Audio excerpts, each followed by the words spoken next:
oleme uue restorani mais avamisel. Kohal on väga palju inimesi ja väga suur melu. Kuidas avamispäev korda on läinud? Täna on 13 reede, nii et meil on päris, ütleme, selle päeva vääriline ikkagi olnud, et meil on küll kõik kokkuvõttes korda läinud, aga päris palju nalja on saanud. Aga äkki mõni kild lähemalt? Meie parim kild oli see, et meie köök sai valmis kell 12. Ehk siis see on mõned tunnid tagasi. Mul oli päeval selline tunne, et no ma ei tea nüüd, mis siit tulema hakkab, aga me saime.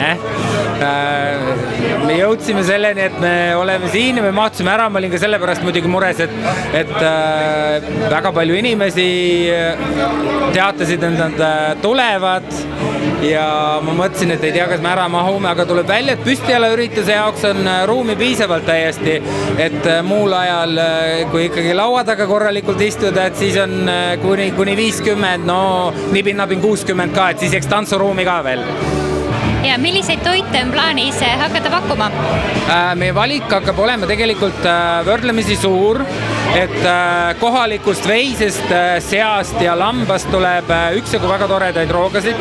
Kuna menüü on natukene ameerikalik, siis hamburgerid on, ütleme siis burgerid on küll menüüs, aga meil tuleb lisaks ka gluteenivaba burger, tuleb laktoosivaba burger veganitele ja samamoodi siis kalaroad, kasutame ainult kohalikku kala, sealhulgas küll ka kohaliku kasvatuse kala.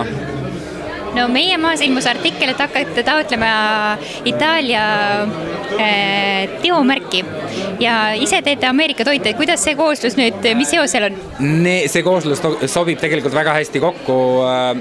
Läti parim restoran Vincents, mis on lätlaste mõistes nagu meie Gloria.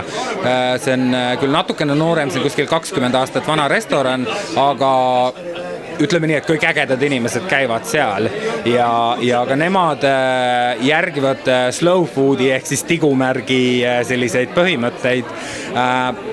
Nende peakokk on tegelikult päris hästi seda ära seletanud, et täna me oleme üks suur globaalne kohalik nii-öelda, et loomulikult igapäevaselt ei paku me mingisuguseid austreid või 8 jalgu kuskilt mujalt maailmast, me keskendume igapäevaselt kohalikule toorainele, aga eri õhtusöökide jaoks loomulikult oleme meie valmis kohale tellima parima tooraine kas või Ameerikast või Iraanist belugamarja.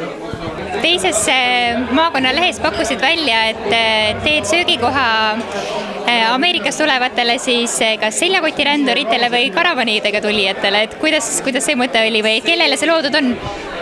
Tegelikult ütleme niimoodi, et restoran Mais ei pidanud alguses üldse restoran olema. Ma tahtsin teha lihtsalt maisi, aga siin kohalikud inimesed hakkasid ütlema, et tead, et kuule, et sa pead ikkagi määratlema, et mis koht sa oled, mis koht see on, mida sa teed.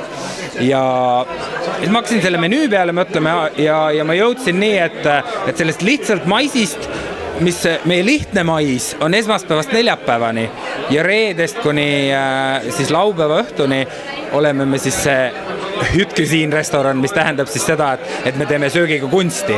Ülejäänud ajal me teeme lihtsalt maitsvat rooga, väga suurt hulka erinevaid roogasid kohalikule inimesele. Ka hindade osas me oleme selles osas arvestanud, et kohalik inimene jõuaks siin käia, sest et restorani ikkagi oma lõpuks ju ei tehta. No tuli meie lehes ka välja, et köögis toimetad sina ja Benno Domovits. Täna rääkisid, et ei ole tegu siiski kahestunud isiksusega, et kus see nimi tuli? Sellega, siin on väga naljakas lugu tegelikult, et ma kirjutasin mõnda aega ühele rahvusvahelisele toidu siis food guide'ile, kes käib siis erinevates restoranides ja hindab. Ma ühel hetkel tundsin, ma olin nagu 1,5 aastat, nibin-nabin 2 aastat nagu kirjutanud ja siis ma leidsin, et ei, et ma ei taha anonüümselt niimoodi kirjutada, et ma tahan nagu ise käia ja enda blogi teha ja siis ma mõtlesin, et aga pagan, ma ei saa ju ikkagi nagu oma nime all teha, et siis see on nii ilmne, et käin korra ära ja siis on juba teada, on ju. Et ma mõtlen välja mingisuguse kunstniku nime nii-öelda ja kuna nagu ma ka enne mainisin, ma küll maalikunstnik just ei ole eriti hea, aga ma teen selliseid sümbolistlikke maale ka selle sama nime all. Ben tähendab heebrea keeles poega ja Adamovitš tähendab Aadami poega poola keeles. Et mul on nii juutidest kui poolakatest esivanemaid, lisaks kreeklastest esivanematele. Kreeka nime oleks natuke naljakas valida olnud, sest siis ma oleksin kas mingi Papastopoulos või Papastakis, nagu see on küll päris kõlav nimi, aga mitte nii hästi kõlav kui see Adamovitš, sest see on juba tuntavalt, et see on absurdi nimi.